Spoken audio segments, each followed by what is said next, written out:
Jaycee Lee Dugard was 11 years old when she was kidnapped.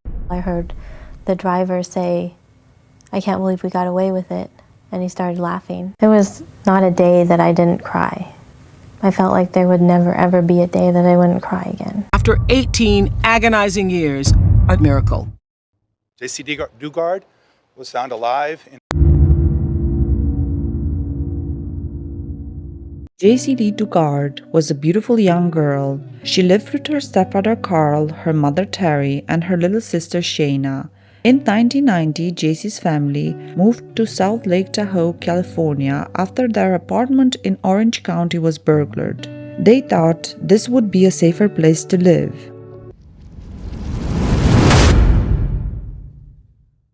June 10th, 1991 was just a normal school day for Jaycee. She was just 11 years old at the time. She woke up early in the morning, dressed in her favorite pink outfit, and then walked to catch the school bus. As she was halfway up the hill to the bus stop, a gray car pulled up beside her. The driver rolled down the window, and before she could say anything, she fell down unconscious. She was tased with a stun gun. The woman in the passenger seat dragged Jaycee inside the car. Her stepfather saw the incident. He hopped on a bike and then chased after the car, hoping to save Jaycee from her kidnappers, but it was too late. They had too much speed. He couldn't even see the license plate. I wish I would have had my keys in my pocket. It catches you totally off guard. They had the advantage. They had the car in. Very soon, the police officers arrived and started searching the neighborhood. The witnesses were interviewed. Description of the car and the female passenger were distributed throughout the community. Dozens of volunteers searched throughout the town trying to find Jaycee.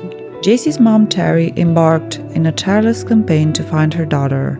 Tons of flyers and posters were sent to all businesses all over US. And since her favorite color was pink, her hometown put pink ribbons all around as a constant reminder of Jaycee's disappearance. Jaycee's mom started a group called Jaycee's Hope, which directed search efforts and volunteer work.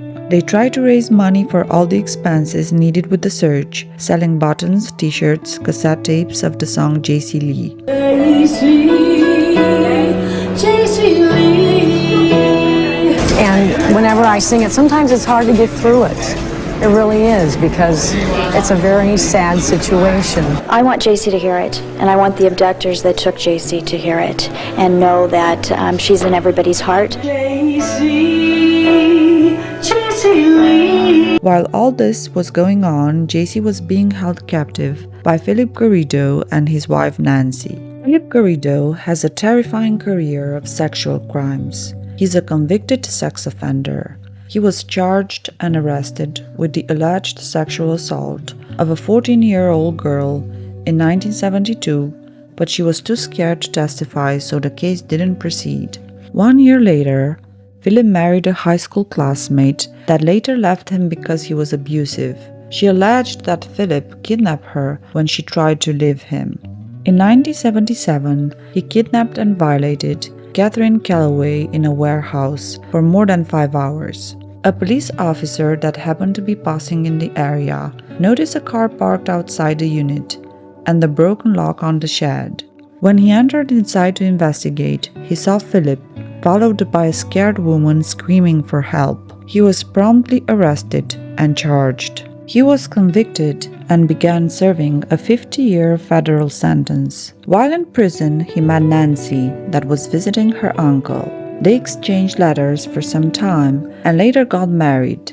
Nancy was a nurse assistant and stood by Phillip no matter what. She even helped him to get parole. She insisted that Phillip was a changed man and deserved a second chance. He was released on parole after serving 11 years. It seems that Nancy was often helping Phillip with his 6 scenarios. They found footage of her filming Phillip while he was in a park playing a guitar. While she was filming, she would also zoom in on the kids in the background as potential victims to take. Phillip and Nancy Garrido are preparing to make a home movie you will not believe. It looks like the video will capture Phillip Garrido playing a song on his guitar, but the guitar playing is just a ruse. You need to make it look like you're pointing at me. Look at where they are. Behind them is a playground. The Garridos are there to get shots of young children to feed Phillip Garrido's sick appetites. After Phillip and Nancy kidnapped Jaycee, they brought her to their home and hid her in a soundproof shed in the backyard. This would become Jaycee's new home. In her first day in captivity, Phillip handcuffed her, brought her in the shower with him, and violated her. Phillip warned her that if she tried to run, there were dogs in the backyard ready to attack her. In the tiny shed, Jaycee was alone a lot.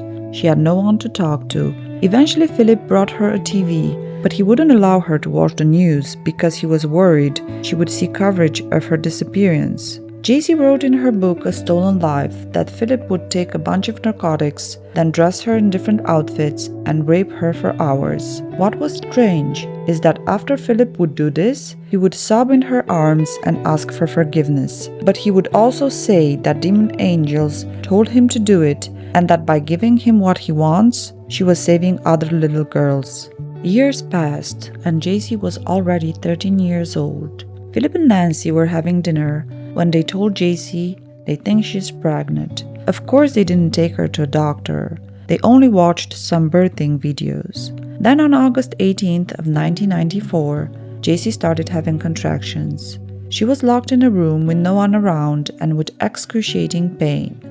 The contractions last into the night. I twist and turn and try to find a comfortable position, but nothing helps. It seems like it is taking forever, and the baby is still not coming. I've never been in so much pain in my life. Eventually, they came in and delivered her baby. Jaycee was happy to have someone that belongs to her. Having a baby did a lot for Jaycee's emotional health because it gave her so many reasons to hope and to live.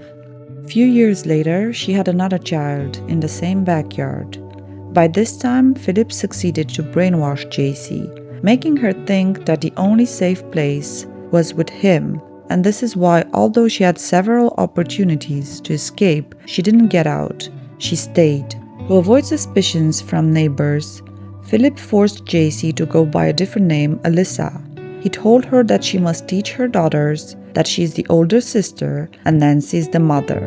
After a few years of captivity, Phillip allowed Jaycee to go outside, to the store, to the park, on the beach. He even allowed her to work in his print shop, where she interacted with various customers and had access to the business phone and an email account, but never told anyone what was going on. Phillip was on probation, and the parole officer visited their home 60 times, but didn't check the backyard.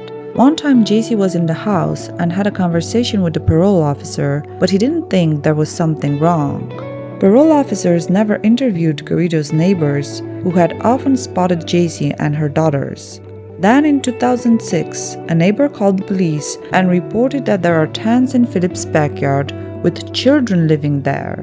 The deputy sheriff came and spoke with Phillip for a few minutes in front of his house and then left without checking the backyard, although this was the reason he was there. With time, Phillip descended into madness. He was delusional. He had a blog where he called himself the man who spoke with his mind. He claimed he was a chosen servant of God and that he could control sound with his mind. He said that the Creator gave him the power to talk in the language of angels and that he could save others.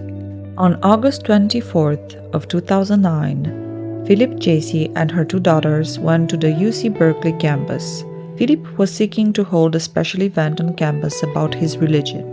As Phillip was raving about his beliefs and powers, two campus cops felt that something was wrong. After they talked to Phillip for a while, they decided to run a background check on him, and they found out he was a sex offender on parole. Eventually, all of them were brought in to the police station and questioned separately. At this point, Jaycee was still under Phillip's spell, so she continued to maintain her false identity, repeating what Phillip taught her. The parole officer had put a lot of pressure on Phillip, so he confessed what he had done. When they figured out who Jaycee was, she was reunited with her mom. And I remember you shouting, "Oh yeah, found her! My daughter!" And I was crying, you know, when you're crying and you can't speak. I just said, "Come quick." I remember saying, come quick. And I remember telling you, I'm coming, baby, I'm coming. Jaycee was rewarded $20 million by the state of California on account of the numerous lapses by law enforcement that contributed to her continued captivity. Phillip will spend the rest of his life behind bars, and Nancy got 36 years to life in prison. As for Jaycee, she's having therapy, she's writing books, and she's working on her foundation. She decided to leave the past behind and just be happy.